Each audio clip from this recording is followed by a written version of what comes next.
गुरुकुल नहीं जा पा रहे हैं तो गुरुकुल को घर ले आइए। और ऐसे बहुत सारे मॉडल हैं हमारे पास जहां मैंने देखा कि माता पिता ने घर पे ही बच्चों के लिए ऐसा वातावरण पैदा कर दिया। आप किसी भी इस्लामिक बच्चे से पूछिए, वो आपको बताएगा अल्लाह ताला कौन है, वो आपको बताएगा मोहम्मद साहब कौन है, वो आपको बताएगा कलमे क्या क्या हैं, वो आपको बताएगा कुरान क्या है, वो आपको हदीसें पढ़ के बताएगा, वो आपको आयतें सुनाएगा। लेकिन आप किसी भी सनातन धर्मी के बच्चे से पूछिए तो वो जिंगल बेल तो सुना देगा, लेकिन भगवत गीता का एक भी श्लोक नहीं सुना पाएगा। अब आप कह रही हैं कि बच्चे क्या जानने चाहिए? पहले तो माएँ जाने, माता निर्माता भवती। माता अच्छी होगी, माता जानती होगी, तभी तो वो बच्चों को पढ़ाएगी। माता यदि टिकटॉक पर वीडियो बना करके डांस करेगी तो बच्चों से हम ये अपेक्षा नहीं कर सकते कि वो हनुमान चालीसा आपको पढ़ करके सुना देंगे, है ना।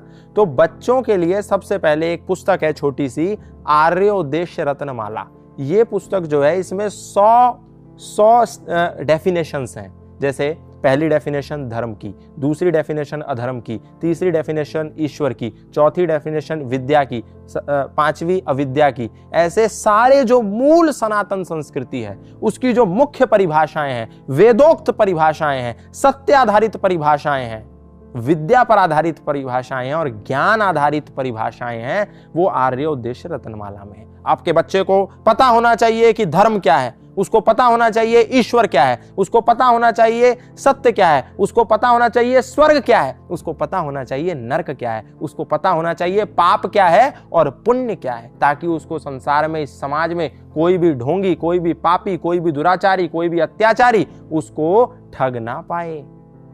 तो ये जो आर्योद्देश्य रत्नमाला, ये उसको पता होना चाहिए। दूसरी बात, उसको भगवान श्री राम का बेसिक कैरेक्टर पता होना चाहिए, उसको भगवान श्री कृष्ण का बेसिक कैरेक्टर पता होना चाहिए, उसको वीर हनुमान का बेसिक कैरेक्टर पता होना चाहिए। ये नहीं जय हनुमान ज्ञान गुण सागर, जय कपीस तिहु लोक उजागर, ठीक है मैं पेपर में पास हो जाऊं बस, दैट्स इट।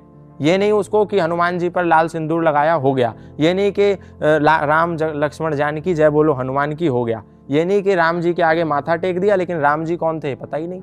और जब ये पता नहीं होता तो घर में भाई भाई से लड़ता है, जब ये पता नहीं होता तो बेटा अपनी माँ से लड़ता है, जब ये पता नहीं होता तो पति और पत्नी में आपस में विवाद होता है। लेकिन जब उनको राम जी के सामने मस्तक झुकाने से पहले ये पता होगा मर्यादा पुरुषोत्तम श्री राम का वास्तविक चरित्र क्या था, तो हर घर में श्रेष्ठ भ्राता पैदा होंगे, हर घर में श्रेष्ठ माता पैदा होगी, हर घर में श्रेष्ठ भाई पैदा होंगे, हर घर में श्रेष्ठ पुत्र पैदा होंगे और हर घर में श्रेष्ठ पिता पैदा होंगे।